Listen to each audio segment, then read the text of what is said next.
ঘটনার শুরুতে কিছু কথা পরিষ্কার না করলেই নয়। আজ আপনারা যে ঘটনাটি শুনবেন সেই ঘটনায় দুইটি আমলের কথা বলা হয়েছে। 1, ওয়াজিফা। 2, ইস্তেখারা। যারা জানেন না তাদের জন্য ওয়াজিফা ও ইস্তেখারা কি আমি বুঝিয়ে দিচ্ছি। ওয়াজিফা হল নির্দিষ্ট কোনো উদ্দেশ্য পূরণের জন্য আল্লাহর নাম বা কোরআনের নির্দিষ্ট আয়াতের তেলাওয়াত বা জিকির করা। এটি ইসলামিক প্রথায় বিশেষভাবে আল্লাহর সাহায্য পাওয়ার একটি পদ্ধতি হিসেবে পরিচিত। ওয়াজিফা মূলত এমন দোয়া যেগুলো ধারাবাহিকভাবে বা একটি নির্দিষ্ট সময় ধরে পড়া হয়। এটি সাধারণত ব্যক্তিগত সমস্যা সমাধান বা কোনো প্রয়োজন মেটানোর জন্য করা হয়। উদাহরণ, রিজিক বাড়ানোর জন্য সূরা ওয়াকিয়া পড়া, আল্লাহর ৯৯টি নামের কোনো নাম নির্দিষ্ট সংখ্যায় পড়া। ইস্তেখারা হল আল্লাহর কাছে সঠিক সিদ্ধান্তের জন্য সাহায্য প্রার্থনা করা। কোনো গুরুত্বপূর্ণ বিষয় যেমন বিয়ে, চাকরি বা বড় কোনো সিদ্ধান্ত নেয়ার আগে ইস্তেখারা করা হয়। এটি রাসূলুল্লাহ সাল্লাল্লাহু আলাইহি ওয়াসাল্লামের সুন্নাহ এবং সঠিক পথে পরিচালিত হওয়ার জন্য এটি অত্যন্ত গুরুত্বপূর্ণ। ইস্তেখারার পদ্ধতি: 2 রাকাত নফল নামাজ পড়া, নামাজ শেষে নির্দিষ্ট দোয়া পড়া। ইস্তেখারা করার পর আল্লাহর কাছে হেদায়েত চেয়ে ধৈর্য ধারণ করতে হয় এবং নিজের অনুভূতি ও পরিস্থিতি বিচার করে সিদ্ধান্ত নিতে হয়। আসসালামু আলাইকুম রাসেল ভাই ও প্রিয় শ্রোতা বন্ধুরা, কেমন আছেন আপনারা? আশা করি আল্লাহর রহমতে আপনারা সবাই খুব ভালো আছেন ও সুস্থ আছেন। আমিও ভালো আছি, আলহামদুলিল্লাহ। আমি আপনাদের সবার পছন্দের শো ভূত.com এর মডারেটর এবং একনিষ্ঠ ভক্ত মোহাম্মদ সাবিত আলম, লিখছি ময়মনসিংহ বিভাগ থেকে। আজ আমি আপনাদের সাথে আবারও হাজির হয়েছি নতুন একটি ঘটনা নিয়ে, যা আমি সংগ্রহ করেছি একজন রিকশাওয়ালা হুজুরের কাছ থেকে। মানুষের জীবন আসলে খুবই অদ্ভুত। যার ঘটনা আজ আমি আপনাদের সামনে উপস্থাপন করছি, তিনি একসময় সচ্ছল একজন ব্যবসায়ী ছিলেন, আর আজ দরিদ্র একজন রিকশা চালক। ওনার ভাষ্যমতে ওনার বর্তমান বয়স প্রায় 60 বছর। গত 22 নভেম্বর ময়মনসিংহে ভূত.com এর একটি লাইভ স্টোরি টেলিং প্রোগ্রাম অনুষ্ঠিত হয়। প্রোগ্রামটি শেষ করে সবার সাথে চা খেয়ে আমার পরিচিত ছোট ভাই শুভকে নিয়ে আমি নতুন বাজার এলাকায় আসি। এরপর বাসার উদ্দেশ্যে রিকশা ঠিক করে আমি রিকশায় উঠে বসলাম। রিকশায় বসে আমি আমার ভাই সিফাতকে ফোন করে সেদিনের কালেক্ট করা ঘটনাগুলো নিয়ে আলোচনা করছিলাম। তখন রিকশাওয়ালা চাচা রিকশাটা একটু ধীর গতিতে চালানো শুরু করলেন। আমি হাত থেকে ফোন রাখতেই উনি আমাকে বললেন, বাবা, ভূত নিয়ে কি বলছিলে? আমাকে কি বলা যায়? আমি ওনাকে বললাম, চাচা, আমি ভূত.com এ কাজ করি। ওই যে আগে ভূত এফএম ছিল, আর যে রাসেল। উনি বললেন, হ্যাঁ, উনিও শুনেছেন ভূত এফএম। এরপর উনি আমাকে ওনার জীবনের কিছু ঘটনা বলার আগ্রহ প্রকাশ করলেন। আমি ওনাকে বললাম, চাচা, রিকশা ঘুরিয়ে কাচারি ঘাট নিয়ে যান। আমার কথা মতো কাচারি ঘাটে চায়ের দোকানে বসে উনি ওনার জীবনের লম্বা একটি ঘটনা আমার সাথে শেয়ার করলেন। আমি এই ঘটনা নিয়ে শুরুতে কিছুই বলছি না। আজকে ঘটনা শোনার পর এই ঘটনা নিয়ে আপনারা কি মনে করেন সেটা জানানোর দায়িত্ব আমি আপনাদের ওপর দিয়ে দিলাম। আজকের ঘটনাটি একটু লম্বা হতে যাচ্ছে, বিধায় আমি আন্তরিকভাবে দুঃখিত তাদের নিকট যারা বড় ঘটনা শুনতে পছন্দ করেন না। রিকশাওয়ালা চাচার ঘটনা আমি ওনার ভাষাতেই আপনাদের নিকট উপস্থাপন করছি এবং অনিচ্ছাকৃত ভুল ত্রুটির জন্য রাসেল ভাই ও আপনাদের নিকট ক্ষমা প্রার্থনা করছি। বলছেন চাচা, আমার বর্তমান বয়স 60 বছর হয়ে গেছে। আমি তোমাকে আমার নাম বলতে পারবো না। তুমি চাইলে কোনো একটি কাল্পনিক নাম রাখতে পারো আমার। এখন আমি আমার জীবনে এক ভয়ানক অভিজ্ঞতার কথা শেয়ার করব, যা আসলে অনেকটাই পুরাতন, কিন্তু যার এফেক্ট আমার জীবনে এমনভাবে পড়েছিল যে আমি একটা শয়তানকে খুঁজতে মরিয়া হয়ে গিয়েছিলাম এবং আজ নিঃস্ব অবস্থায় পতিত হয়েছি।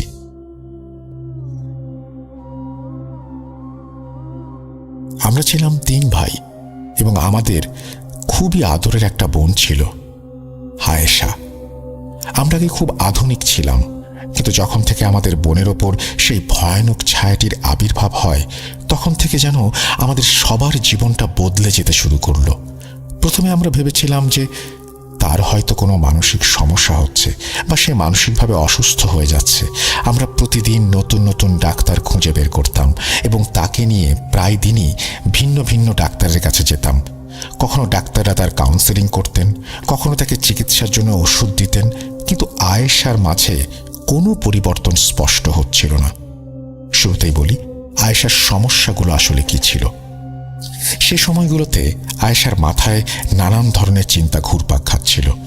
সে সবসময় বলতো যে আমার মাথায় ইসলামের বিরুদ্ধে অনেক খারাপ চিন্তা আসে, যদিও তার আগ্রহ শুরু থেকে ইসলামের প্রতিই ছিল। এমনকি আমাদের বাড়িতে সেই একমাত্র এমন ছিল যার ধর্মের প্রতি অগাধ বিশ্বাস ও ভরসা ছিল। সে কিছু সূরাও হিফজ করেছিল এবং সে এগুলো ধর্মের প্রতি অনুরাগের জন্যই করেছিল।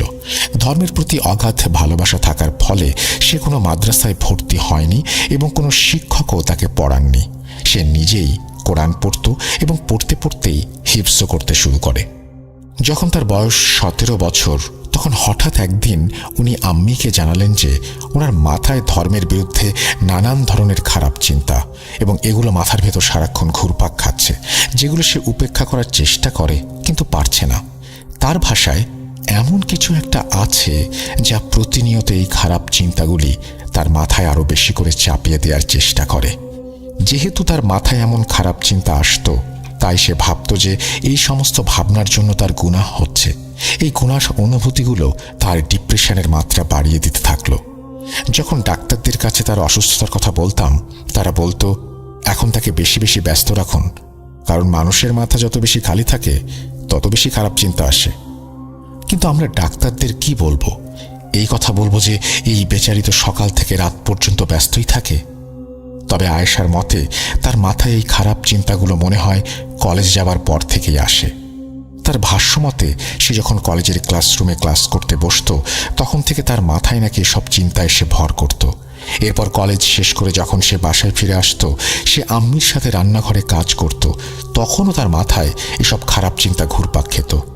আস্তে আস্তে সে ধর্ম থেকে দূরে সরে যেতে লাগলো। একের পর এক ওয়াক্ত করে নামাজ ছেড়ে দেওয়া শুরু করলো। তার মাথায় যেন অদ্ভুত কিছু একটা চলছিল। সে বলতো আমি যেভাবে আছি সেভাবেই আমাকে জাহান্নামে যেতে হবে, তাহলে এখন নামাজ পড়ার লাভ কি? আমি তাকে অনেক বোঝানোর চেষ্টা করতেন, মা এসব চিন্তা শয়তানের দিক থেকে আসে এবং এগুলোর উপর কারো নিয়ন্ত্রণ থাকে না, এগুলোর কারণে কেউ গুনাহগার হয় না। আমরা 2 বছর ধরে ডাক্তারের কাছে নিয়মিত যাতায়াত করছিলাম শুধুমাত্র আয়েশার জন্য। নানান ডাক্তার নানান রকমের ওষুধ, মেডিটেশন প্রেসক্রাইব করতেন। ওনারা কখনো ঘুমের ওষুধ দিতেন, কখনো মানসিক অস্থিতিশীল অবস্থা কিছুটা স্থিতিশীল করার ওষুধ দিতেন। এই ওষুধগুলোর জন্য সে আস্তে আস্তে আরও চুপচাপ হয়ে যাচ্ছিল। কলেজ তো তার আগে থেকেই শেষ হয়ে গিয়েছিল। এখন শুধু সে বাসায় থাকতো আর সারা দিন ঘুমাতো। আর যখন সে ঘুম থেকে উঠত, তখন সে এমন বেশি চুপচাপ হয়ে থাকতো যে মাঝে মাঝে আমাদের মনে প্রশ্ন জাগত, আয়েশা কি আসলেই জীবিত? বাবা, তুমি হয়তো জানো যে কারো বাড়িতে যদি একজন সদস্যেরও আয়েশার মতো অবস্থা থাকে, তাহলে বাড়ির বাকি সদস্যের মাঝে কেমন একটা অস্থিরতা কাজ করে। আয়েশা আমাদের ছোট বোন ছিল। সে আমাদের কোলেই বড় হয়েছে। আমরা তাকে খুব বেশি ভালোবাসতাম এবং তাকে এই অবস্থায় দেখে আমাদের বুকটা ফেটে যেতে লাগলো। আমরা খুব বেশি টেনশনে ছিলাম। আমার ভাইদেরও ব্যবসায় কোনো প্রকার মন বসছিল না। যখন আমরা সবাই দোকানে বসে থাকতাম, তখনও আমাদের মন বাড়ির দিকেই থাকতো। যাই হোক, এই পরিস্থিতি আরও 1 বছর ধরে চলতে থাকলো। একজন ডাক্তার থেকে অন্যজন ডাক্তার, এক শহর থেকে অন্য শহর। যেখানে শুনতাম ভালো ডাক্তার আছে, আমরা আমাদের বোনকে নিয়ে সেখানেই চলে যেতাম। একদিন আমরা ভাইয়েরা দোকানে বসেছিলাম, তখন আমাদের একজন খুব পুরনো কাস্টমার দোকানে আসলেন। তিনি খুলনা থেকে আমাদের কাছে মাল নিতে আসতেন। সাধারণত তিনি খুবই ব্যস্ত থাকতেন, কিন্তু ওই দিন তিনি সময় নিয়ে বসলেন দোকানের ভেতর। কিছুক্ষণ দূর থেকে আমাদেরকে পর্যবেক্ষণ করে উনি আমাদের কাছে বসে বললেন, ভাইয়েরা, আমি তোমাদের অনেকদিন ধরে দেখছি যে তোমাদের মনে হয় কোনো কারণে খুব চিন্তা। এই যে দেখো, মালের বিলেও ভুল করেছ অনেক। আমরা ওনার কথাগুলো এড়িয়ে গেলাম, কারণ কারণ নিজের বাড়ির ব্যক্তিগত সমস্যাগুলো একজন কাস্টমারকে কেই বা বলবে। কিন্তু সেই কাস্টমার যেন নাছোড়বান্দা, সে আমাদের পেছনে লেগে গেল। উনি বললেন, বলো আমাকে ভাই, এমনও তো হতে পারে আমি তোমাদের কোনো কাজে আসতে পারি। আমরা বুঝতে পারলাম যে সে বিষয়টা ছেড়ে দেবার পাত্র নয়। আমি দীর্ঘশ্বাস ফেলে ওনাকে আয়েশার বিষয়ে সবকিছুই জানিয়ে দিলাম এবং বললাম, আমরা আমাদের বোনের জন্য খুবই চিন্তিত। উনি কিছুক্ষণ চুপ করে রইলেন এবং কিছু একটা ভাবতে লাগলেন। তারপর উনি আমাদের জিজ্ঞেস করতে লাগলেন, তোমরা কি আয়েশার কোনো আধ্যাত্মিক চিকিৎসা করিয়েছ? এটা ছিল প্রথমবার যখন আমরা আধ্যাত্মিক চিকিৎসার নাম অবধি শুনলাম। এটা আমাদের জ্ঞানহীনতা বলো বা অন্য কিছু বলো, তোমার ইচ্ছা। আমরা ভাবলাম এটা হয়তো নিশ্চয়ই কোনো মেডিকেল ট্রিটমেন্টই হবে। আমরা ওনাকে বললাম, হ্যাঁ ভাই, আমরা সব ধরনের চিকিৎসাই করিয়েছি, বাংলাদেশের অনেক জায়গায় গিয়েছি, অনেক ডাক্তার দেখিয়েছি, কিন্তু কোনো সমাধান পাইনি। তিনি বুঝে গিয়েছিলেন যে আমরা আসলে আধ্যাত্মিক চিকিৎসা সম্পর্কে কিছুই জানি না। তারপর তিনি সহজ ভাষায় আমাদের জিজ্ঞাসা করলেন আমরা আয়েশাকে কোনো পীর বা ফকির দেখিয়েছি কিনা। উনি এও বললেন যে হয়তো আয়েশার ওপর জাদু বা জিন্নাত সম্পর্কিত কোনো সমস্যা আছে। ওনার কথা শুনে আমাদের রিয়াকশন ছিল এমন যে জাদু এবং জিন্নাতের সাথে আমাদের বোনের কি সম্পর্ক। আমাদের জিনের সম্পর্কে যে পরিমাণ ধারণা ছিল সেটা শুধু এটুকুই ছিল যে মাগরিবের সময় আম্মি আমাদের সবসময় বলতেন, ঘরের ভেতরে চলে আসো, কারণ মাগরিবের সময় আকাশে নাকি জিনেরা ঘুরে বেড়ায়। এর বাইরে আমরা কিছুই জানতাম না। জিনরা মানুষের ওপর প্রভাব ফেলতে পারে, এই সব আর কি। এরপর সেই কাস্টমার যেভাবে আমাদের বিস্তারিত বললেন এবং যেসব উদাহরণ তিনি আমাদের সামনে দিলেন, সেগুলো শুনে আমাদের তো মাথায় হাত দেবার মতো অবস্থা। আমি সেই কাস্টমারের দিকে চেয়ে ভাবতে লাগলাম যে উনি এসব কী বা বলছেন, আর এসব কি আদৌ সত্য নাকি শুধুই কল্পকাহিনী। উনি বললেন যে এমন কিছু মানুষ আছে যাদের সংস্পর্শে যদি কোনো অশুভ জিনিস থাকে তাহলে সেই স্পেশাল ব্যক্তিরা বুঝতে পারেন এবং সমস্যার সমাধান করতে পারেন। এই সমস্যার সমাধানই হলো আধ্যাত্মিক চিকিৎসা। এই বলে উনি দোকান থেকে উঠে চলে গেলেন। আমরা ভুলে তাকে জিজ্ঞাসা করতে ভুলে গিয়েছিলাম সে কি এমন কাউকে চেনে কিনা যে এই সমস্যার সমাধান করতে পারে। কিন্তু তার কথা শুনে আমরা সবাই খুব বেশি চিন্তিত হয়ে পড়েছিলাম এবং ভাবছিলাম সত্যিই আমাদের বোনের সাথে কোনো আধ্যাত্মিক সমস্যা আছে কিনা। ওই দিন যখন আমরা বাড়িতে ফিরলাম, আমি আম্মিকে আমার কাস্টমারের সাথে কথা বলার ব্যাপারে বিস্তারিত জানালাম। তিনি বললেন, হ্যাঁ বাবা, এমনটা হতে পারে, কারণ আমরা তো ডাক্তারদের কাছে গিয়ে গিয়ে ক্লান্ত হয়ে গেছি এবং তাদের থেকে তো 1% ফল পাওয়া যাচ্ছে না। ডাক্তারি চিকিৎসা কিছুটা এমন ছিল যে যতক্ষণ ওষুধের প্রভাব থাকতো আয়েশার মাথা শান্ত থাকতো, কিন্তু যেই ওষুধের প্রভাব কমতে শুরু করত তার শরীর আবার খারাপ হতে শুরু করত এবং তার মনে সেই অস্থিরতাটা আবার দেখা দিত। শুরুতে আমরা নতুন নতুন ডাক্তারের কাছে যেতাম, কিন্তু এখন আমাদের মন পীর ফকিরদের দিকে চলে গেছে। নানান দিক থেকে খোঁজ খবর নিয়ে আমরা জানতে পারি রাজশাহী চাঁপাইনবাবগঞ্জের দিকে কেউ একজন ভালো আধ্যাত্মিক চিকিৎসক আছেন। আমরা কিছুদিনের মাঝেই আমাদের বোনকে সেখানে নিয়ে যাই। ওনার সম্পর্কে যতটুকু শুনেছি যে উনি ইস্তেখারা করে সমস্যার জানান দেন। কেউ বলে তার উপর নাকি জিন্নাত আছে, কেউ বলে তার উপর নাকি জাদু করা হয়েছে, মানে যতজন তত কথা। যদিও টাকা পয়সা খরচ ছাড়া আর কোনো কিছুই হয়নি সেখানে। নিজেদের অভিজ্ঞতা থেকে বলি, বেশিরভাগ সময় আমি দেখেছি যে এসব আধ্যাত্মিক লোকগুলো আসলে ঠকবাজ হয়ে থাকে। তাদের কাছে কোনো জ্ঞান বলতে কিছু নেই। তারা কেবল মানুষের অসহায়ত্বের সুযোগ নিয়ে তাদের কাছ থেকে টাকা পয়সা হাতিয়ে নেয়।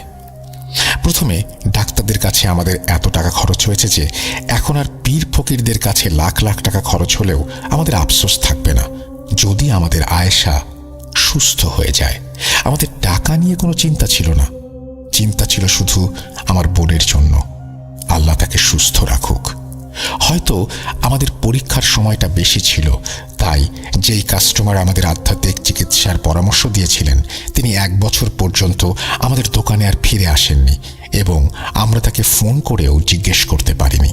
প্রায় 1 বছর পর যখন উনি আমাদের দোকানে ফিরে এলেন তখন আমি ওনাকে বললাম, ভাইজান, আপনি কোথায় গায়েব হয়ে গিয়েছিলেন? আর এইসব আধ্যাত্মিক চিকিৎসার ব্যাপারে বলে আপনি আমাদের এক চক্রে ফেলে গিয়েছেন। আমরা আমরা ওনাকে জানালাম যে 1 বছর হয়ে আসছে কখনো আমরা এক পীরের কাছে বসি, কখনো অন্য পীরের কাছে। কেউ বলছে জিন্নাত আছে, কেউ বলছে জাদু আছে, আবার কেউ বলছে আয়েশার ভাগ্যরেখা নাকি বিগড়ে গেছে। আমাদের কথা শুনে সেই কাস্টমার আমাদের বললেন, তোমরা ফোন করে জিজ্ঞেস করলে না কেন আমাকে? যাক, যা হওয়ার ছিল তা হয়ে গেছে। এই বলে উনি আমাদের বললেন যে আমাদের খুলনায় আসতে হবে। একজন মৌলভী সাহেব আছেন যিনি এই কাজে খুবই দক্ষ এবং সবাই তার প্রশংসা করে। তিনি নাকি কারো কাছ থেকে 1 টাকাও নেন না, বরং তিনি নিজেই একজন ধনকুবের। তিনি এই কাজ শুধু আল্লাহর রাস্তায় সোয়াব হাসিলের জন্য করে থাকেন। ওনার এসব কথা শুনে আমরা খুবই খুশি হয়েছিলাম, কারণ এখন পর্যন্ত আমরা যাদের কাছে গিয়েছি তারা সবাই ছিলেন স্বার্থপর। তাদের জন্য রোগী মানে শুধু এক টুকরো মাংস যা তারা ছিঁড়ে খেয়ে নেয়। যাই হোক, আমি ওই কাস্টমারের কাছে মৌলভী সাহেবের ঠিকানা নিয়ে নিলাম এবং 3-4 দিন পর আমরা খুলনায় চলে গেলাম। যখন আমরা খুলনায় পৌঁছালাম এবং সেই মৌলভীর ঠিকানায় চলে গেলাম, ওনার বাসার সামনে এক বিশাল ভিড় দেখে আমাদের চোখ যেন ছানা বড়া হয়ে গেল। টোকেন নিয়ে দাঁড়ানো সেই লাইন এত দীর্ঘ ছিল যে সেটা দেখে আমাদের সত্যিই মন ভেঙে গেল, কারণ এই ভিড় দেখে মনে হচ্ছিল আমাদের পালা আসতে কমপক্ষে 4-5 দিন লাগবে। অ্যাজ ইউজুয়াল আমাদের অনুমান সঠিক প্রমাণিত হলো। আমরা যে টোকেনটি পেলাম সেটার সময় আগামী 4 দিন পর। অগত্যা একটা হোটেলে উঠলাম এবং যেদিন আমাদের পালা এলো সেদিন আমরা সেখানেই ফিরে গেলাম। মৌলভী সাহেবের এখানে এক বিশেষ নিয়ম ছিল, সেটি হচ্ছে যেদিন পুরুষরা আসবে চিকিৎসা নিতে সেদিন মহিলারা আসবে না, আর যেদিন মহিলারা আসবেন সেদিন পুরুষদের আসা নিষেধ। এই কারণে যেদিন আমাদের ডেট ছিল সেদিন আম্মা আমার বোনকে নিয়ে ভেতরে চলে গেলেন। প্রায় 6 ঘন্টা পরে আম্মা ফেরত এলেন, কিন্তু তার মুখে খুবই ভয়ের এক অদ্ভুত ছাপ বিদ্যমান। আর আয়েশার অবস্থা এত খারাপ ছিল যে সে নিজের পায়ে দাঁড়িয়ে পর্যন্ত থাকতে পারছিল না। কখনো এদিকে পড়ে যাচ্ছে তো কখনো ওদিকে। আমরা আমাদের বোনের এই অবস্থা আগে কখনো দেখিনি। তার মুখে অদ্ভুত এক ভয়ের ছাপ ছিল। আমরা তাকে সাপোর্ট দিলাম এবং গাড়িতে বসালাম। আমি আম্মার কাছে জানতে চাইলাম ভেতরে এমন কি ঘটেছিল যে এত ভীত হয়ে সে ফিরে এসেছে। আম্মা ভীত চোখে আমার দিকে তাকালেন, আর বোনের অবস্থাও খারাপ দেখে আমি আম্মিকে কিছু জিজ্ঞেস করতে গেলে আম্মি চোখ দিয়ে ট্যাক্সি ড্রাইভারের দিকে ইশারা করে আমাকে চুপ থাকতে বললেন। উনি চাননি যে অন্যদের সামনে আমাদের পরিবারের এই ব্যক্তিগত ব্যাপারটা বলা হোক।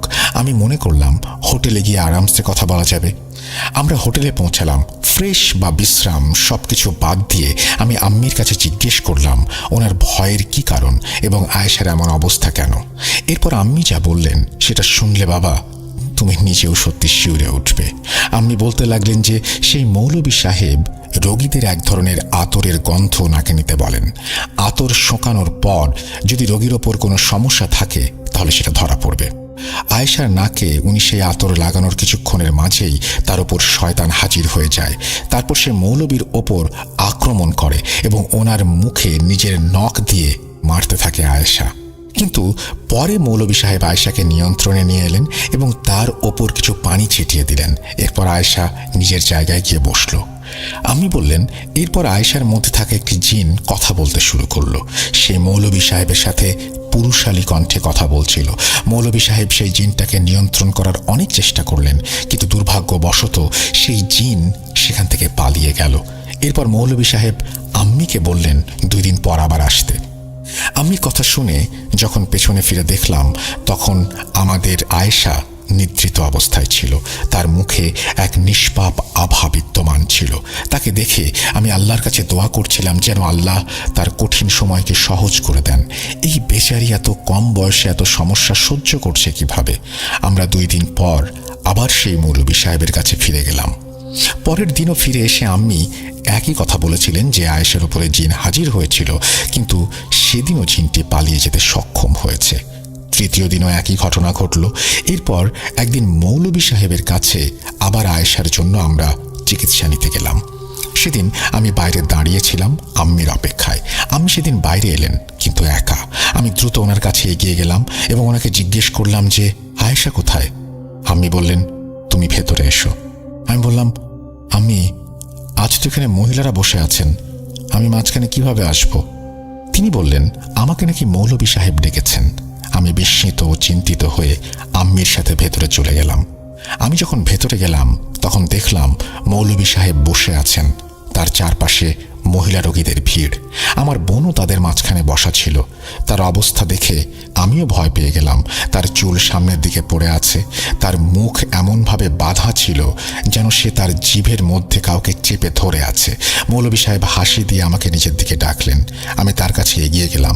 তিনি আমার হাত ধরলেন এবং আমাকে একটি ঘরে নিয়ে গেলেন।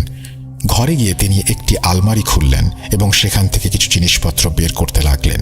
জিনিসপত্রগুলোর মাঝে ছিল মোমবাতি, আগরবাতি, একটি বড় ছুরি, লোহার বড় বড় নখ এবং অনেক তাবিজ। তারপর উনি বললেন, বাবা, আমি তোমাকে ডেকেছি কারণ হয়তো তোমার আম্মি এই চিকিৎসা বুঝতে পারবেন না। যে জিন তোমার বোনের ওপর আছে সে খুবই শক্তিশালী এবং এর পেছনে কিছু শয়তানি জাদুকরও আছে যারা এটাকে আরো শক্তিশালী করেছে। যদি আমি নিজে এটা নামানোর চেষ্টা করি তবে তোমার বোন বিপদে পড়তে পারে। তাই আমি তোমাকে একটা চিকিৎসার কথা বলছি, তোমাকে এটা খুব মন দিয়ে করতে হবে। এরপর উনি আমাকে আরও বললেন যে আগামী মাসটা আমাদের জন্য খুবই কঠিন হতে চলেছে। যদি আমাদের মধ্যে কেউ বিবাহিত হই এবং যদি আমাদের কারো সন্তান হয় তাহলে তাদের স্ত্রী ও সন্তানদের যেন শ্বশুর বাড়িতে পাঠিয়ে দিই আমরা। কারণ যখন এই চিকিৎসা চলবে তখন বাড়িতে আমাদের রক্তের সম্পর্কের পরিবারের ছাড়া আর কেউ থাকতে পারবে না। যদি থাকে তাহলে তাদের জীবনে আশঙ্কা আছে। এরপর তিনি আমার হাতে সেই আলমারি থেকে বের করা জিনিসগুলো দিলেন আর ধীরে ধীরে সবকিছু বুঝিয়ে দিতে লাগলেন যে কোনটা কিভাবে ব্যবহার করব। আমাকে সবকিছু বুঝিয়ে উনি আমাকে ঘর থেকে বিদায় জানাতে গেলেন। আমি ওনার কাছে জানতে চাইলাম, হুজুর, আয়েশার উপর কি কোনো সমস্যা আছে? আমাকে বলুন দয়া করে। সমস্যা যাই হোক না কেন, আমি শুধু চিকিৎসায় মন দিই এখন। এই জিনিসের জন্য আপনাকে কিছু হাদিয়া দিতে হবে না? হ্যাঁ, হাদিয়া তখনই দিতে হবে যখন তোমার বোন আয়েশা সুস্থ হয়ে যাবে, এর আগে না। হাদিয়াটা কত বা কি? যখন বোন সুস্থ হবে তখন আমার কাছে আসবে, আমার জন্য মন খুলে দোয়া করবে। এটাই হবে হাদিয়া। আমি মনে মনে খুশি হলাম। এরপর আমরা আয়েশাকে নিয়ে ফিরে এলাম আমাদের শহর শেরপুরে। শহরে এসে মৌলভী সাহেবের শিখিয়ে দেওয়া চিকিৎসার যে ধরনগুলো দেখেছিলাম সেগুলো দেখে যথেষ্ট ভয়ঙ্কর মনে হচ্ছিল। ওনার দেয়া লোহার নখগুলো আমাদের পুরো ঘরের কোণে লাগাতে হবে।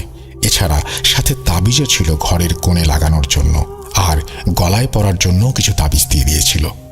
কিছু তাবিজ এমন ছিল যেগুলোর কাজ ছিল বালতিতে ডুবিয়ে সেই পানি দিয়ে গোসল করা। এই পুরো চিকিৎসাই আয়েশার সুস্থতার জন্য ছিল।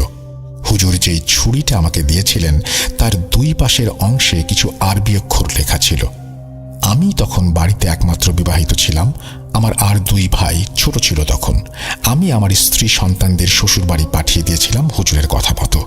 এই চিকিৎসার একটা শর্ত ছিল যে এই কাজটা জুম্মার দিন থেকে শুরু করতে হবে। আল্লাহর রহমতে আমরা যেদিন বাড়ি ফিরেছিলাম তার পরের দিনই জুম্মা ছিল। আমরা দোকান থেকে বাড়ি ফিরে আসার পর আমি প্রথমে অজু করতে গেলাম চিকিৎসা করার জন্য। আমি আমার ভাইদেরকে তাদের করণীয় কাজ সম্পর্কে জানিয়ে দিয়েছিলাম, যে বিষয়গুলো হুজুর আমাকে আগেই শিখিয়ে দিয়েছিলেন। আমি চেয়েছিলাম যে আমার ভাইরাও এই বিষয়ের জন্য প্রস্তুত থাকুক এবং হঠাৎ করে এমন কিছু দেখে যেন ভয় না পায় যার জন্য চিকিৎসায় কোনো সমস্যা হয়। কারণ হুজুর আমাকে জানিয়ে দিয়েছিলেন যে তারা অর্থাৎ জিনেরা পুরো শক্তি নিয়ে আমাদের বাড়িতে হামলা করবে এই চিকিৎসা চলাকালীন। কিন্তু যদি আমরা সঠিকভাবে চিকিৎসা করতে থাকি ইনশাল্লাহ তারা কিছুই করতে পারবে না।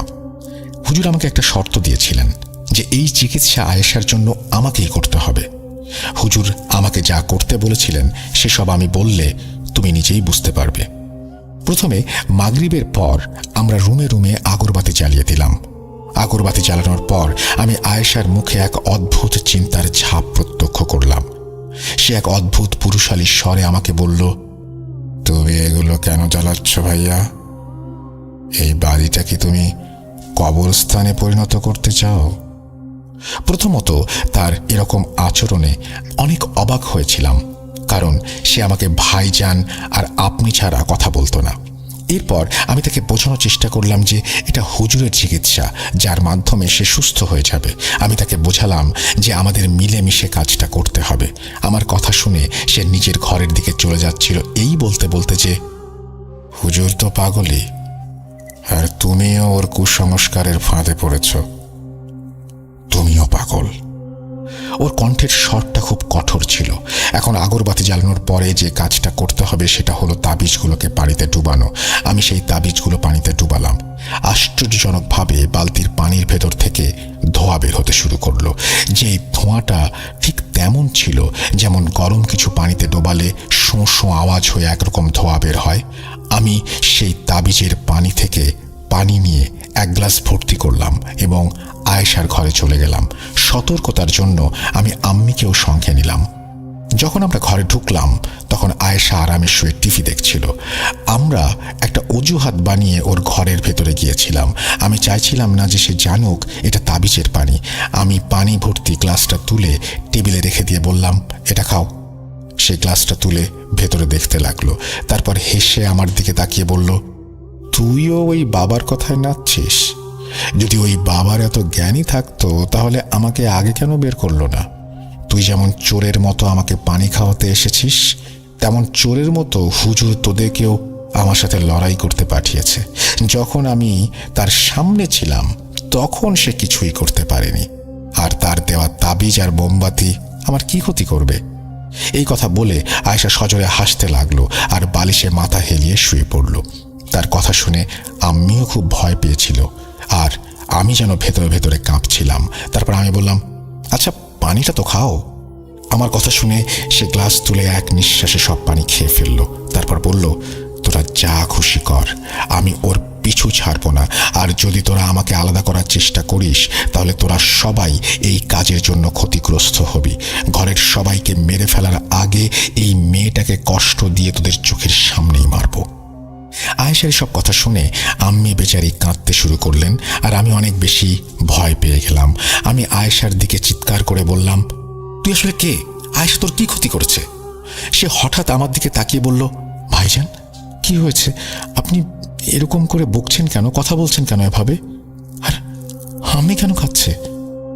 সে এমনভাবে কথাগুলো বলল যেন মনে হচ্ছিল সে একদমই মনে করতে পারছে না এতক্ষণ কি হয়েছে।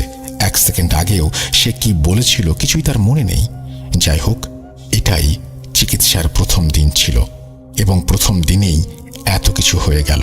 আমি আগরবাতিও জ্বালিয়েছি, তাকে তাবিজের পানি খাইয়ে দিয়েছি। এখন তৃতীয় উপায় ছিল সেই ছুরিটা।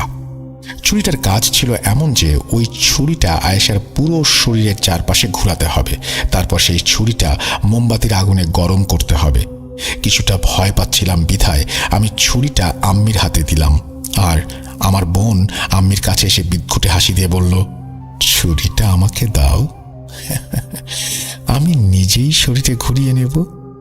এরপর সে নিজের শরীরের চারপাশে ছুরিটা ঘুরিয়ে নিল আর আমার হাতে ধরিয়ে দিল।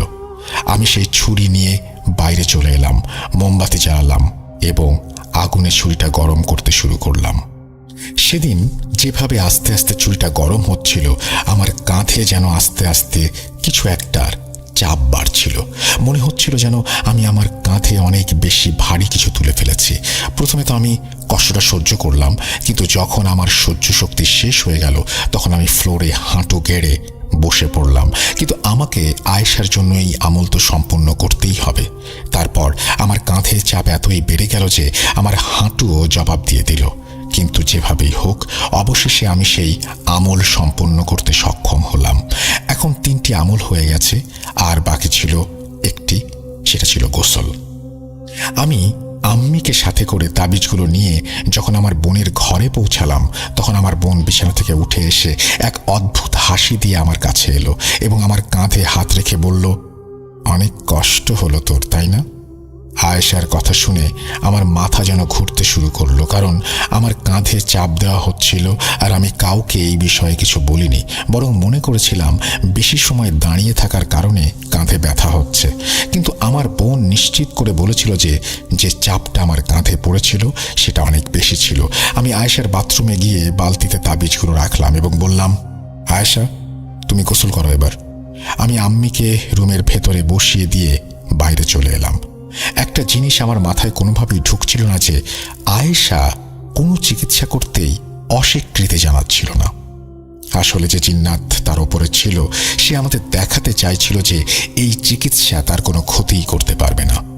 যেভাবে সেই হুজুর আমাদের বলেছিলেন, আমরা যদি ঠিকঠাক 30 দিনে এই চিকিৎসা করতে পারি তাহলে আমার বোনও ঠিক হয়ে যাবে, আর আমাদের বাড়ির ওপর যে সমস্যাগুলো হয়েছে সেগুলোও চলে যাবে। সেই হুজুর সত্যিই খুব সৎ ছিলেন। তিনি আমার কাছে 1 পয়সাও নেননি। এই কারণে আমি তার উপর অনেক বিশ্বাস করতে শুরু করেছিলাম যে তিনি একজন সৎ মানুষ। এসব ভাবছিলাম আয়েশার ঘরের বাইরে দাঁড়িয়ে। এমন সময় শুনতে পেলাম আমার বোন গোসলের জন্য বাথরুমে গেল। আশ্চর্যজনকভাবে তখনই ঘরের বাকি ওয়াশরুমগুলোর শাওয়ার অন হয়ে গেল, কিন্তু প্রতিটি শাওয়ার দিয়ে যে পানি বের হচ্ছিল তা এত বেশি কালো ছিল যে মনে হচ্ছিল যেন শুকনো রক্ত বেরোচ্ছে। আমার বাকি 2 ভাইও ভয়ে আমার কাছে এসে দাঁড়িয়ে গেল। আমি ওদের অভয় দিয়ে একটু পরে সেই শাওয়ার নিজে থেকেই খুলে চেক করলাম। কি আজব, একদম স্বাভাবিক, সব ঠিকঠাক। তবে এতক্ষণ যে কালো পানি আসছিল তা আমাদের ফ্লোরের রং ফ্যাকাশে করে দিয়েছে। জানি না সেই পানি কিসের ছিল আর তাতে কি ছিল। যাক, বাড়িতে 4টি আমল সম্পূর্ণ হয়ে গেছে। এবার তার গলায় তাবিজ পরানোর পালা, যা আসলে আম্মি খুলনাতে থাকাকালীন তার গলায় পরিয়ে দিয়েছিলেন। সেদিন আমি যখন রাতে ঘুমালাম তখন আমার মনে হচ্ছিল আমি হয়তো খুব অদ্ভুত একটা স্বপ্ন দেখছি। স্বপ্নে দেখলাম 40 থেকে 50 জনের মতো অদ্ভুত সব জীব আমাদের বাড়িতে ঢুকছে এবং আমার বোনের ঘরের দিকে যাচ্ছে। আমার ঘরের সামনে দিয়ে যেতে যেতে তারা একে অপরকে জিজ্ঞাসা করল, এটাকে? তাদের মধ্যে একজন উত্তর দিল, এটা তো সে যে তার বোনের চিকিৎসা করছে। অন্যজন বলল, চলো আগে এটাকে মেরে ফেলি, পরে বোনকেও মারা যাবে। আমি বোঝাতে পারবো না সেই মুহূর্তে আমার স্বপ্নের কি অবস্থা হচ্ছিল। স্বপ্নে মনে হচ্ছিল যেন মৃত্যুই আমার সামনে দাঁড়িয়ে আছে। আমি স্বপ্নে দাঁড়িয়ে গেলাম, মৃত্যু ভয়ে কালেমা অবধি পড়ে ফেলেছিলাম, আর কালেমা পড়তে পড়তে হঠাৎ আমার চোখ খুলে গেল। যখন উঠলাম আমার পুরো শরীর কাঁপছিল, আমি ঘামে ভিজে গিয়েছিলাম। চোখ খুলতেই ফজরের আজান হচ্ছিল। আমি তাড়াতাড়ি উঠে অজু করলাম এবং না জানি কতদিন পর নামাজ আদায় করলাম। নামাজ পড়ে অনেক প্রশান্তি পেলাম। যে শয়তান আমার বোনের সাথে ছিল সে আসলে আমাকে ভয় দেখাচ্ছিল, কারণ বাস্তবতা তো এটাই যে আয়েশার চিকিৎসা আমি একাই করছিলাম। প্রথম দিনে এই চিকিৎসা করে আমার অবস্থা অনেক বেশি খারাপ হয়ে গিয়েছিল এবং এর থেকেও ভয়ের বিষয় হলো যে এখনও আরও 29 দিন বাকি। তার ওপর যে স্বপ্নটা আমি দেখেছিলাম সেটা আমার জন্য একেবারেই নতুন ছিল, তাই আমি মোটামুটি ভীত হয়ে গিয়েছিলাম। যাই হোক, আমি ওই সকালে নামাজ পড়ে ঘুমিয়ে পড়লাম, কিন্তু যখন উঠলাম তখন আম্মিকে পুরো ঘটনাটা বললাম এবং এও বললাম যে আমি এই কাজ করতে আসলে ভয় পাচ্ছি, কারণ আয়েশার চিকিৎসা করতে গিয়ে আমি নিজেই এর শিকার না হয়ে যাই।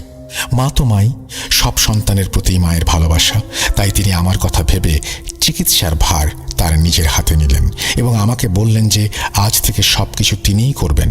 উনি আমাকেও মাঝখানে আসতে বারণ করলেন। আমি না চাইলেও পিছিয়ে যেতে বাধ্য হলাম, কারণ প্রথম দিনের ঘটনার প্রভাব আমার ওপরে অনেক বেশিভাবেই পড়েছিল। আমি সেদিন রাতে দোকান থেকে অনেকটা দেরি করেই ফিরছিলাম, যাতে বাড়ি পৌঁছানোর আগেই সব কাজ হয়ে যায়। রাত 1 মিনিট। বাড়ি পৌঁছানোর পর আমি একটি নতুন খবর শুনতে পেলাম যে আমার মা আহত হয়েছেন। কি হয়েছে জানতে আমি আমার মায়ের রুমে প্রবেশ করে দেখি আমার মা তখন মেডিসিন নিয়ে ঘুমিয়ে পড়েছেন। আমি তখন আমার ভাইদের জিজ্ঞাসা করলাম যে আম্মির সাথে আসলে কি হয়েছে। তারা বলতে শুরু করলো যে মা মোমবাতির আগুনে ছুরি রাখার কাজ করছিলেন, তখন হঠাৎ করে কেউ পেছন থেকে তাকে ধাক্কা দিয়েছে। মায়ের মাথা দিয়ে মোমবাতিটাকে কেউ আঘাত করেছে। আর যেই ভাইয়ের সামনে এই ঘটনা ঘটেছিল সে বলছিল যে ছুরি আম্মির থেকে মাত্র 1 ইঞ্চি দূরে ছিল। যদি সেই ভাই এগিয়ে এসে আম্মিকে না ধরত তাহলে ছুরিটা মনে হয় আম্মির পেটে ঢুকে যেত। মোমবাতির গরমে আম্মির মাথার কিছু অংশ পুড়ে গেছে। আমি খুলনার মৌলভী সাহেবকে টেলিফোন করলাম এবং বললাম যে এখানে তো এই পরিস্থিতি, খুব খারাপ হচ্ছে।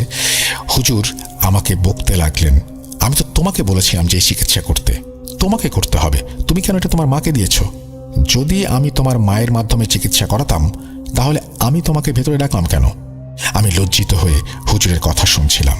আমি তাকে বললাম, হুজুর, আমি খুব ভয় পেয়েছিলাম, আমার নিজের জীবন নিয়ে আমার চিন্তা হচ্ছিল। তখন হুজুর আমাকে বললেন, বাবা তুমি চিন্তা করো না, আমি তোমার হেফাজত করে দিয়েছি।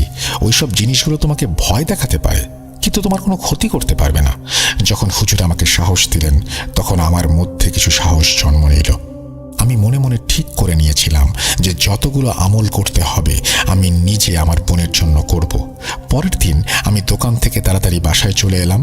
আবার সেই একইভাবে আগরবাতি জেলে বোনকে তাবিজের পানি দিলাম। সেদিনও আমার বোন তেমন করেই কথা বলছিল, যেমনটা সে শুরুর দিন বলছিল।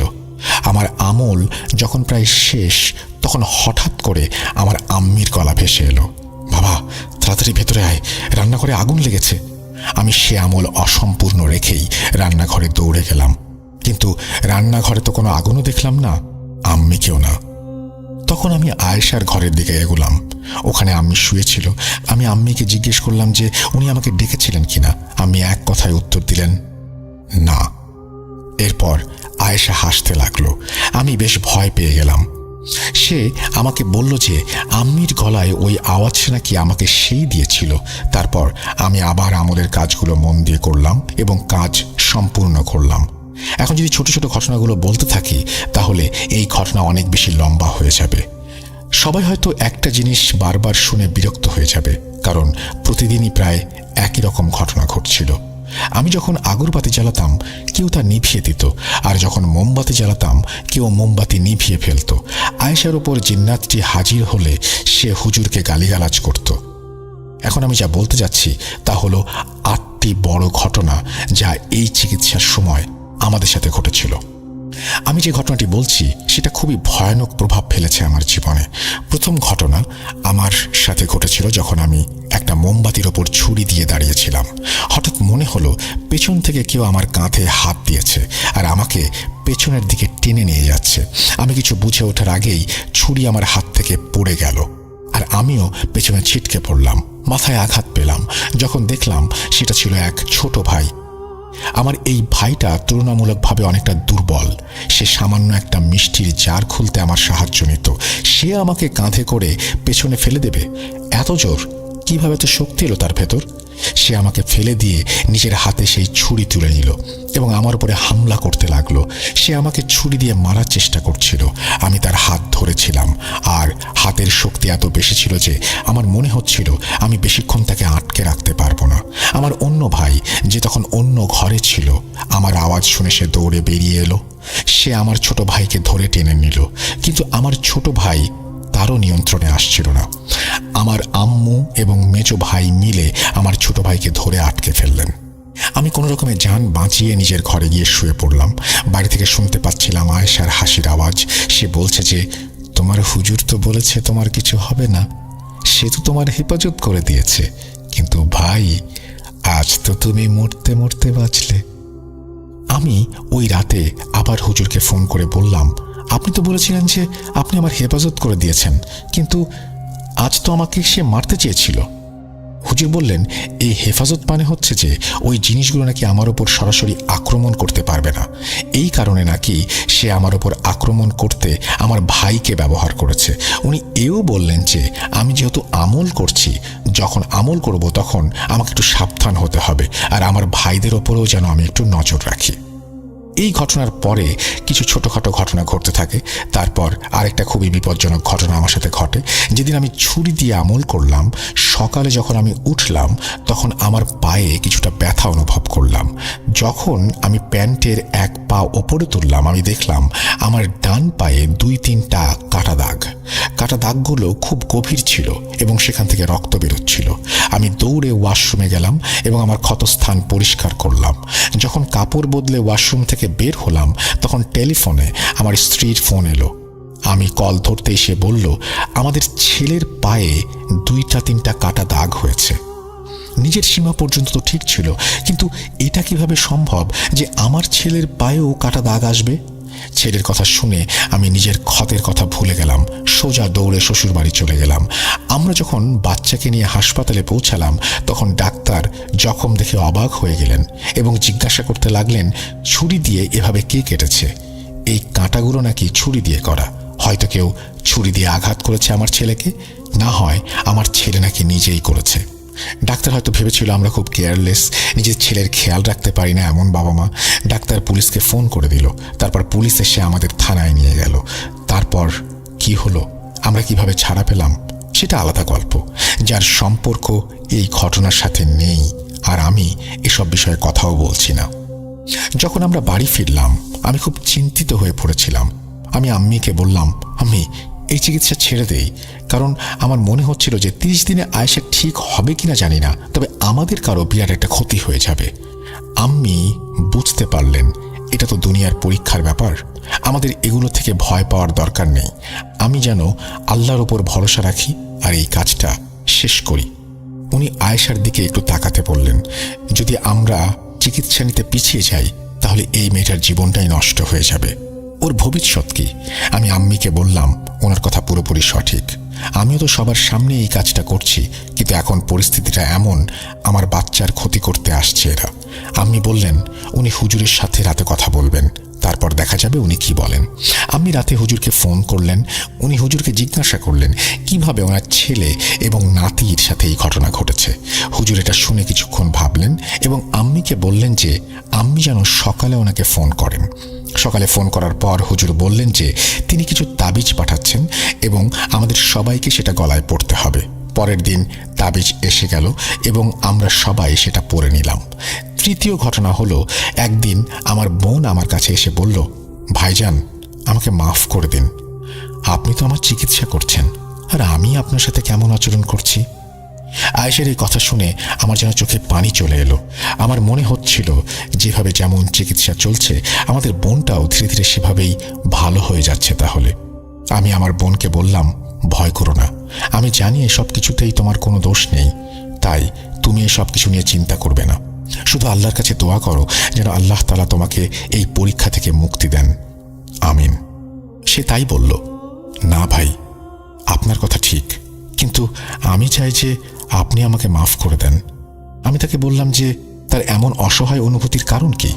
এসব কিচ্ছু না, আমি তাকে মাফ করে দিয়েছি। সে একটু হাসলো, এরপরে বলল যে তুমি আমাকে মাফ করে দিয়েছ তাহলে। সে নিষ্পাপ হাসি হাসছিল। আমি বললাম যে হ্যাঁ আমি মাফ করে দিয়েছি, কিন্তু আমি তাকে জিজ্ঞাসা করলাম এই মাফ চাওয়ার কারণ কি। সে তখন একদম তার জায়গা থেকে উঠে দাঁড়ালো এবং বলতে লাগলো, আমি আজ রাতে তোমাকে মারতে যাচ্ছি আর তাই মাফ চাইছিলাম। এই কথা বলে সে চলে গেল, কিন্তু আমার অবস্থা এমন ছিল যে আমার রক্ত শুকিয়ে গেছে, কারণ যে শেষ কথাটা সে বলল সেটি এতই অসাবধানতার সাথে বলছিল, খুব তাচ্ছিল্যের সাথেই বলল, অথচ কি সুগভীর ব্যাপারটা। আর একবার তো আমার ওপর হামলা হয়েছিল এমনিতে। আমি তখনই হুজুরকে ফোন করলাম আর আয়েশার কথাগুলো ওনাকে জানালাম।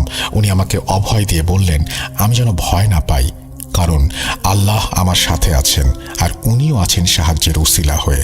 আয়েশার বলা কথাগুলো আসলে সেই জিন্নাতের দেয়া হুমকি, কিন্তু সে কিছুই করতে পারবে না। কিন্তু এটা হুমকি হোক আর যাই হোক, এটা নিয়ে আমি খুব ভয় পেয়েছিলাম। সে রাতে আমি ও আমার 2 ভাই একসাথে শুয়েছিলাম ঘুমানোর জন্য। সেই রাতে 3টা বাজে কেউ আমাদের দরজায় নক করতে লাগলো। আমি প্রথমে চোখ খুললাম, বাকি ভাইদের ডাক দিলাম, বললাম দেখো তো কে এসছে। সবচেয়ে ছোট ভাইটা দরজার কাছে গিয়ে জিজ্ঞেস করলো, কে আছে বাইরে। বাইরে থেকে আমার বোনের কণ্ঠস্বর শোনা গেল। সে আমার নাম নিয়ে বলছে, ভাই দরজা খোলো, তুমি আমার কাছে আসতে পারো, কিন্তু তুমি আমার থেকে এত ভয় পাচ্ছ কেন। আমি শুয়ে শুয়ে চিৎকার করছিলাম আর ভাইদের বলছিলাম, দরজা খুলো না, দরজা খুলো না, কারণ যখন সেই বোন স্বাভাবিক থাকতো তখন সবকিছু ঠিকঠাক থাকতো, কিন্তু যখন তার উপরে অস্বাভাবিক কিছু আসতো তখন সে কিছুই মনে রাখতো না। কিছুক্ষণ দাঁড়িয়ে সে আওয়াজ করছিল, তারপর চলে গিয়েছিল। সে বাকি 2 ভাইদের কথা বাদ দিয়ে শুধু আমার ওপর আক্রমণের কথা চিন্তা করছিল। আমি এর কারণও জানি, তার উদ্দেশ্য ছিল আমাকে এত ভয় দেখানো যাতে আমি এই চিকিৎসা ছেড়ে দেই। 1-2 দিন পরে আমার ছোট ভাই এসে বলল যে আমি ঘরের ভেতর অন্য কিছুর অস্তিত্ব অনুভব করছি কিনা। আমি তাকে বললাম আমি তো অনেক কিছুই অনুভব করছি, কিন্তু সে কি অনুভব করছে সেটা জিজ্ঞেস করলাম। সে বলল, ভাই ঘরের ভেতর এক ধরনের ছায়া অনুভব করি আর ঘরে কারো উপস্থিতির অনুভূতিও হচ্ছে। আমি তাকে বললাম এসব কিছু না, আমাদের বাসায় তো রিসেন্টলি অনেক কিছুই ঘটেছে। আমি তাকে এসব নিয়ে ভাবতে বারণ করলাম। আমি নিজেও অনুভব করেছিলাম যে আমাদের মধ্যে অনেক বেশি চিড়চিড়ে ভাব ধরেছে। হয়তো এটা ঘুমের অভাবের জন্য হতে পারে। আর সেই এক ধরনের চাপ ছিল আমার ওপর। আমার মন কখন জানি আমাকে আক্রমণ করে বসে। যদিও হুজুর যখন আমাদের তাবিজ পাঠিয়েছিল এবং আমরা সেটি গলায় পড়েছিলাম, তখন থেকে আমার ওপর কোনো আক্রমণ হয়নি। ওই 30 দিনে যা কিছু ঘটেছিল তা সত্যিই অনেক ছিল। আমার পানির গ্লাস সকালে রক্তে পূর্ণ থাকতো। আমার জামা কাপড় আলমারিতে কাঁটা অবস্থায় পাওয়া যেত।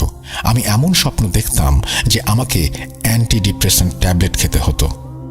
যখন 30 দিন পূর্ণ হতে চলেছে, আমি আবার হুজুরকে ফোন করলাম এবং বললাম, আগামীকাল 30 দিন পূর্ণ হচ্ছে, এখন বলুন কি করতে হবে।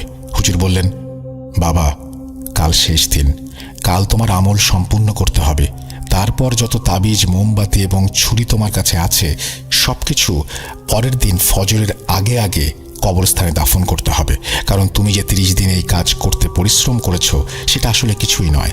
আসল কাজ হলো এগুলো তোমাকে যেভাবেই হোক দাফন করতে হবে।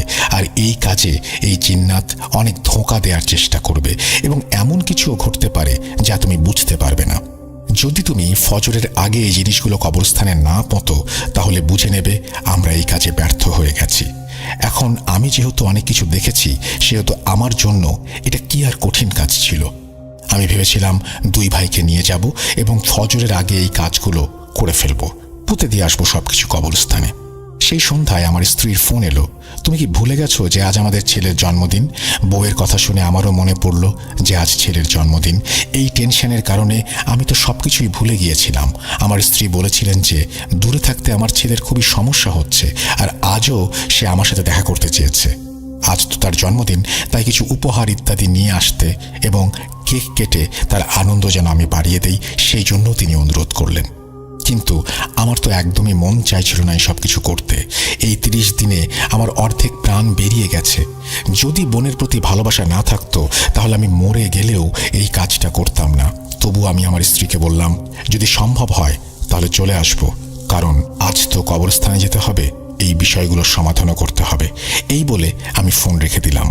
কিছু সময় পরে আমার ছেলের ফোন এসে গেল, বাবা, আজ তো আমার জন্মদিন, আজ তো তুমি আসো। আমার অবুঝ ছেলেটা যে ভালোবাসা নিয়ে আমাকে ডাকছিল, সেই ডাক উপেক্ষা করা আমার সম্ভব না। আমি গোসল করে প্রস্তুত হলাম। ভাইদের বলে দিয়েছিলাম যে আমি শুধু জন্মদিনে গিয়ে ফিরে আসব। তারপর আমরা সবাই মিলে কবরস্থানে দাফন করব সবকিছু। আমি আগে থেকেই হুজুরকে জিজ্ঞাসা করেছিলাম যে আমি কি কোনো ভাইকে পাঠিয়ে সব দাফন করতে পারি। তিনি বলেছিলেন, না, যিনি কাজ করেছেন কেবল তিনি এসব দাফন করতে পারবেন। যাই হোক, আমি আমার ছেলের জন্মদিনে চলে গেলাম। সেখানে অনেক হট্টগোল ছিল, তার কাজিনরাও এসেছিল। আমি অতিথিদের সঙ্গে মিশে গেলাম।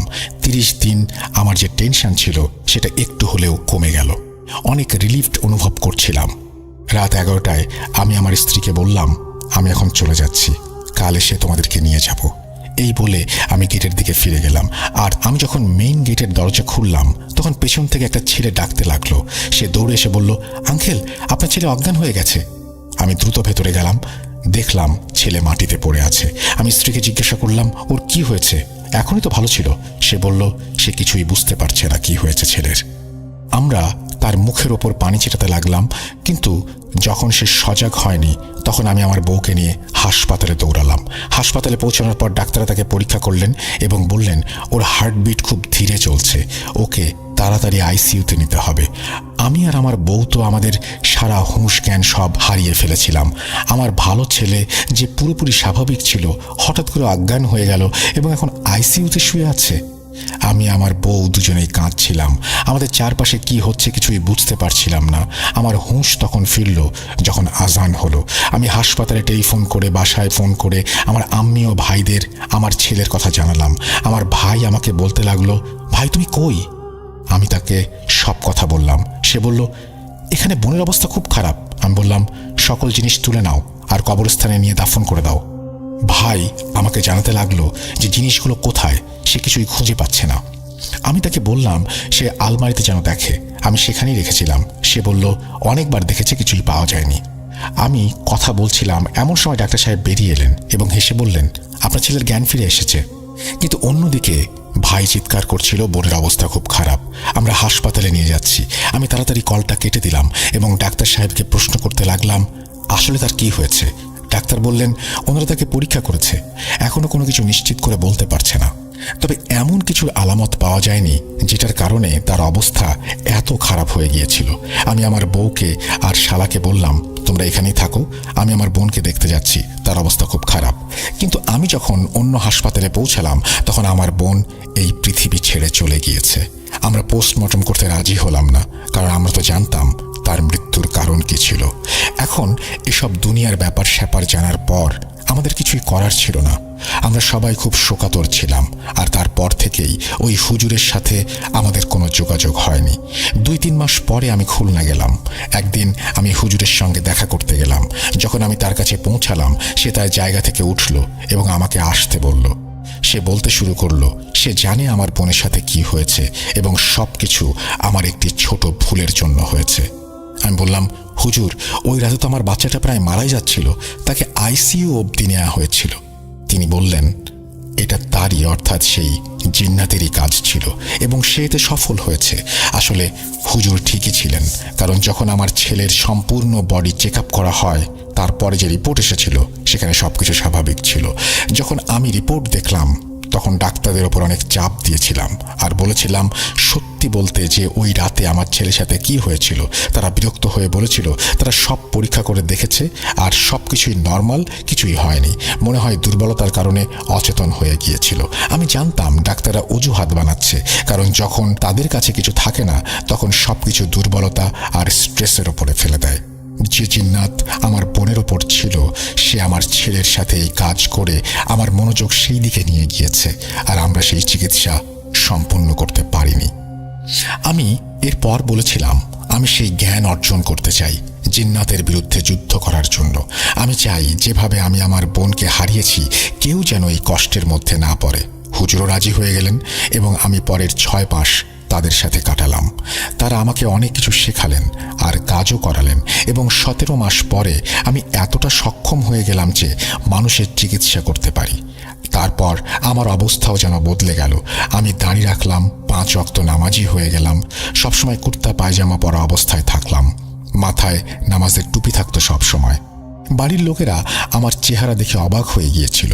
ধীরে ধীরে আমার ভাইরাও দাঁড়িয়ে রাখতে শুরু করলো এবং তাবলিগ জামাতে যোগ দিল।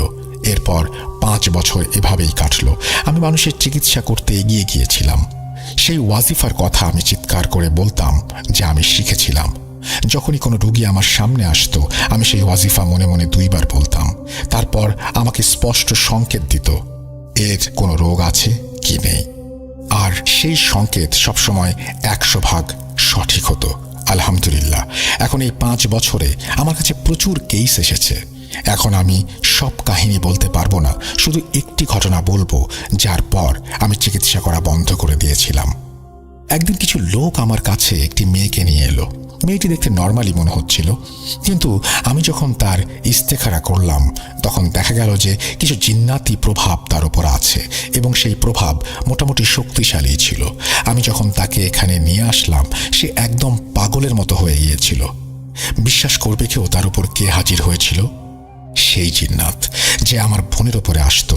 সে হাজির হতেই আমার মাথায় রক্ত উঠে গেল। সে আমাকে বলল, দেখ তোর বোনকে আমরাই মৃত্যু দিয়েছিলাম। 1 সেকেন্ডের জন্য আমি খুবই রেগে গিয়েছিলাম, কিন্তু আমি নিজেকে নিয়ন্ত্রণ করলাম। তখন আমি তাদের সেখান থেকে বাড়ি পাঠিয়ে দিলাম। তারপর হুজুরকে ফোন করে সবকিছু বললাম। এটা তো সেই জিন্নাত, আর এখন সে আরেকটা মেয়ের পেছনে লেগেছে। উনি আচ্ছা বলে আমাকে সেই মেয়েটার চিকিৎসা করতে বারণ করলেন এবং সেই লোকগুলোকে ওনার কাছে খুলনায় পাঠিয়ে দিতে বললেন। কিন্তু আমি সেই দিন জিদ করে বসেছিলাম। আমি হুজুরকে বলেছিলাম, হুজুর আমি একে ছাড়ব না। আসলে আমি নিজেই এই জিন্নাতের থেকে প্রতিশোধ নিতে চাইছিলাম এবং আল্লাহ আমাকে সেই সুযোগটাও করে দিলেন।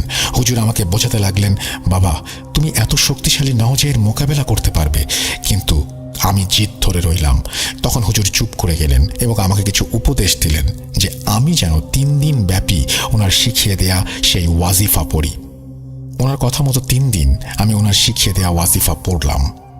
3 দিন পরে আমি সেই মেয়েটার পরিবারকে ডাকলাম এবং বললাম তারা যেন মেয়েটাকে নিয়ে আসে। তারা আমার শহরেরই বাসিন্দা ছিল।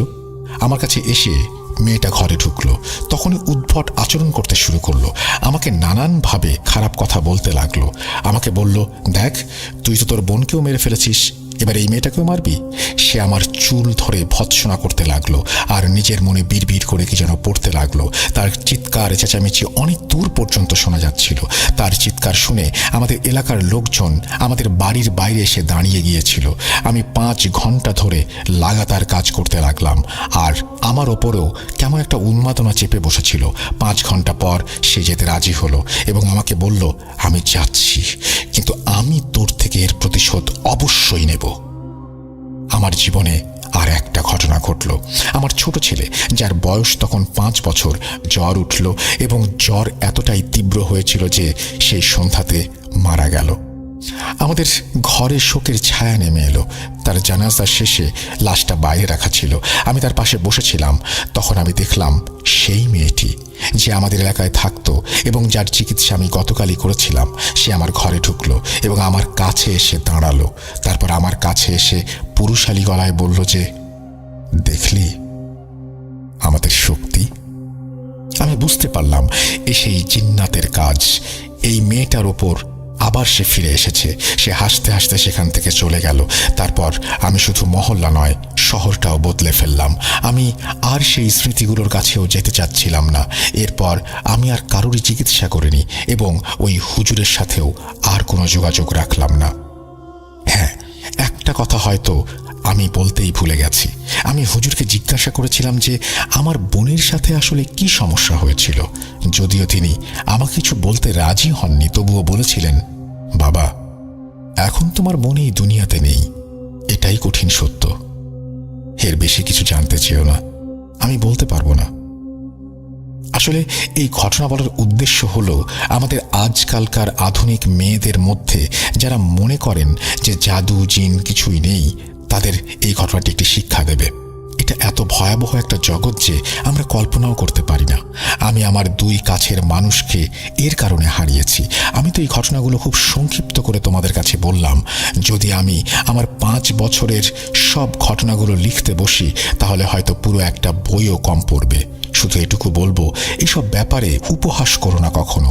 এটা এমন একটা পরীক্ষা যাতে যদি কেউ একবার ফেঁসে যায়, তাহলে এটা থেকে বের হওয়া কঠিন।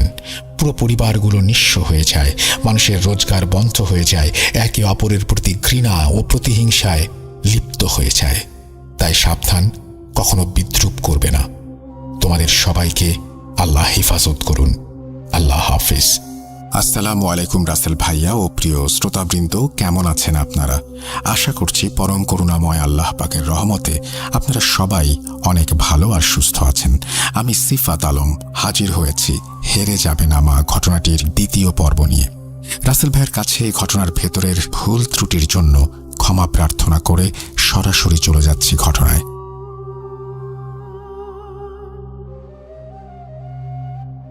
ফাতিমা এক লাফ দিয়ে বিছানা থেকে উঠে যায় এবং আমাদের দিকে প্রচণ্ড রাগী দৃষ্টিতে তাকায়। তাকে দেখতে এতটাই ভয়ঙ্কর লাগছিল, যার ফলে মনে হচ্ছিল আমার এত কম বয়সী এই মেয়েটির মধ্যে যেন কোনো প্রকার মায়া, মনুষ্যত্বের বিন্দু মাত্র কোনো অস্তিত্ব নেই। তাকে দেখে আমরা এতটাই ভয় পেয়ে গিয়েছিলাম যে আমি আর আমার হাজব্যান্ড কখন যেন তার তীক্ষ্ণ দৃষ্টির ভয়ে পেছনে চলতে চলতে দেয়ালের সাথে নিজেদের পিঠ লেগে যেতে অনুভব করেছি। এই অনুভূতি ভাষায় প্রকাশ করার মতো নয়। ফাতিমা আমাদের এই অবস্থা দেখে মুচকি হেসে বলে, মা, কি হলো তোমার পাদ্রী মশাইয়ের? মরে গেল নাকি পাগল হয়ে গেল? শোন, আমার পেছনে লাগিস না।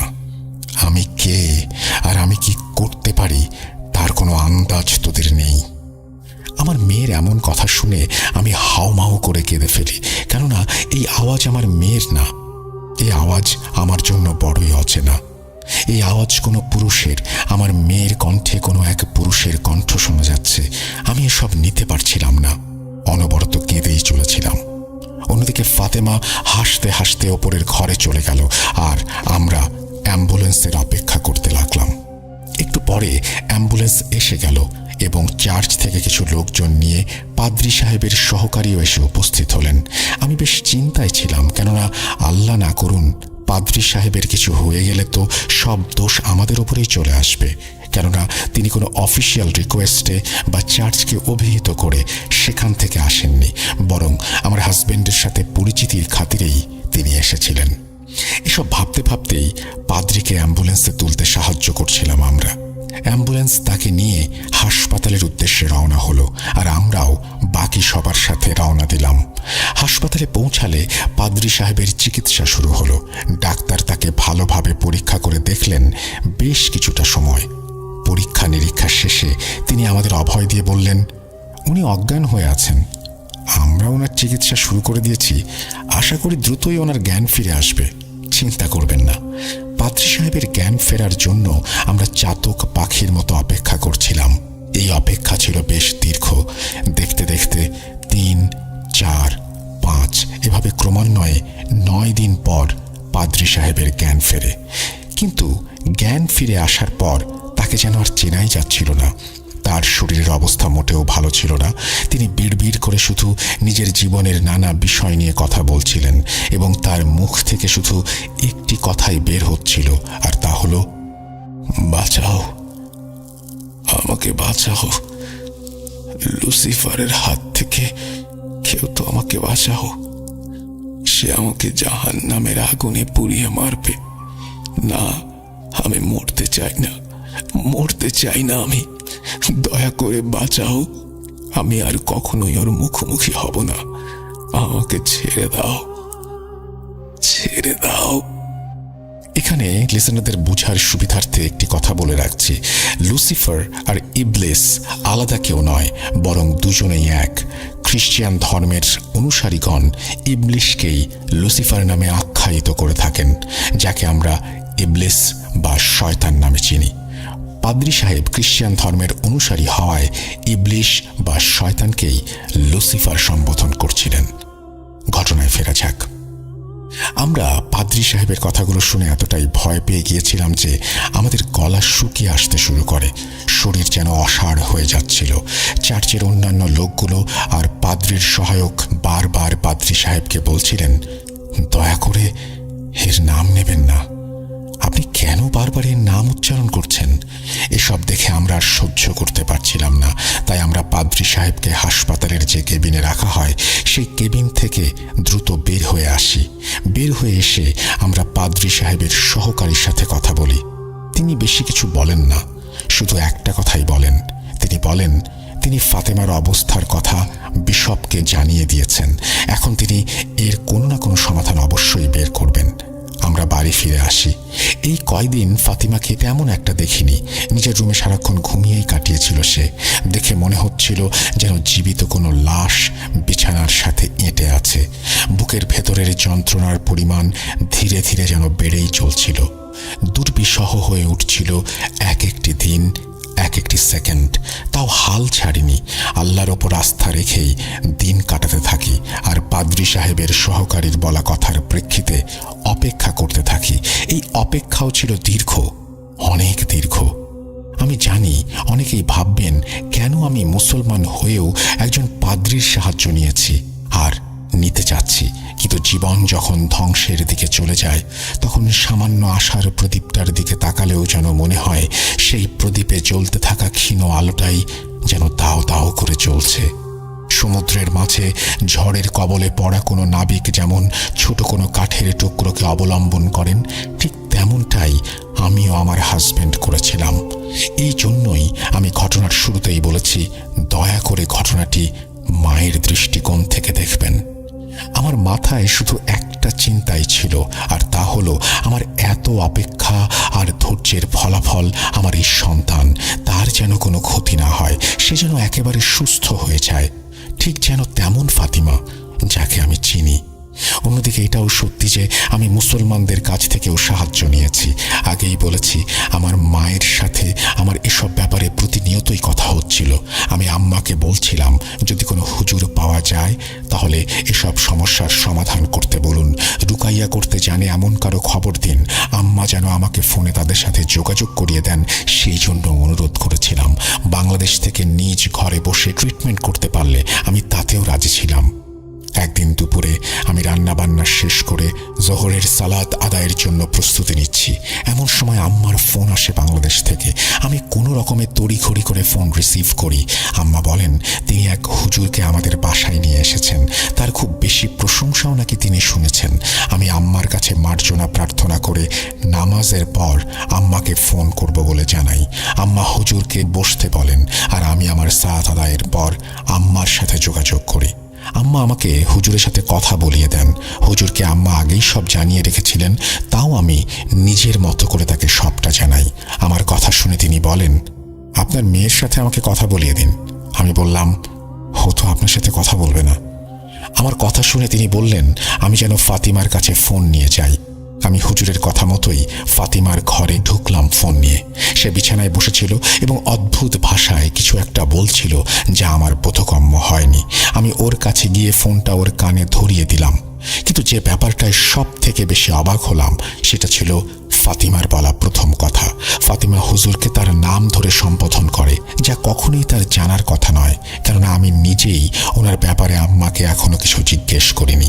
কিন্তু যখনই আমি ফাতিমার কানে ফোন দিলাম, আমার মেয়ের মুখ থেকে প্রথম যে শব্দগুলো বের হলো সেগুলো ছিল, সুবহান করিম, কেমন আছিস বাবা? তুই তো দেখি দিব্যি বেঁচে আছিস। আর কিছুদিন বাঁচতে চাইলে সেটাও পারতি। যদি আমার পরিচয় জানার চেষ্টা করতি বা জেনে আসতি তাহলে হয়তো বেঁচেই থাকতি। কি আর করা, আমার কিন্তু এখানে কোনো দোষ নেই। কেমন, তুই নিজেই আমার কাছে মরতে এসেছিস, তাহলে মর। আমি ফাতিমার কথা শুনে থ হয়ে যাই। হুজুরকে জিজ্ঞাসা করি তার নাম আসলে সুবহান করিম কিনা। তিনি ক্ষীণ স্বরে হ্যাঁ বলেন। তার কথা শুনে আমি স্পষ্ট বুঝতে পারছিলাম তিনি ভেতর থেকে যেন কেঁপে উঠেছেন। ফাতিমা আবার বলেন, আচ্ছা সুবহান, তোর একটাই ছেলে না? কি যেন নাম? ও হ্যাঁ, মনে পড়েছে, ওর নাম জাকির না? সে কি স্কুলে যায়? আর তোর মায়ের কথাও তো শুনেছি, সে তো অসুস্থ। বেচারি অনেক কষ্ট পাচ্ছে, তাই না? অবশ্য তুই যদি বলিস তাহলে আমি তাকে এই যন্ত্রণা থেকে মুক্তি দিতে পারি। কিরে, দেব নাকি মুক্তি? এখানে আমি যতটুকু উল্লেখ করলাম সেগুলোর বাইরেও ফাতিমা তাকে পুরুষ কণ্ঠে আরো অনেক কিছু বলে, যার সবটা আমার পক্ষে বলা সম্ভব নয়। ফাতিমা হুজুরকে ভয় দেখিয়ে অট্ট হাসি হাসছিল। তার চেহারায় ছিল পৈশাচিক এক আনন্দের ছাপ, আর হাসার ধরনটাও একই ছিল, সেই পুরুষালী গলা। সেই গলা শুনলেই আমি ভয়ে দুকদম পিছিয়ে যেতাম। ফাতিমার অবস্থা বেগতিক দেখে হুজুর দোয়া পড়তে শুরু করেন। ঠিক তখনই ফাতিমা আবার পুরুষালী গলায় বলে, তোর বউ জোহরার কি অবস্থা? আমি জানি সে আত্মহত্যা করেছে, আর তুই দুনিয়াকে বলেছিস ওটা অ্যাক্সিডেন্ট ছিল। তাকে তো মেরেছিলি তুই, তোর জন্যই সে আত্মহত্যা করেছে। সুবহান, অনেক বড় মিথ্যাবাদী তুই।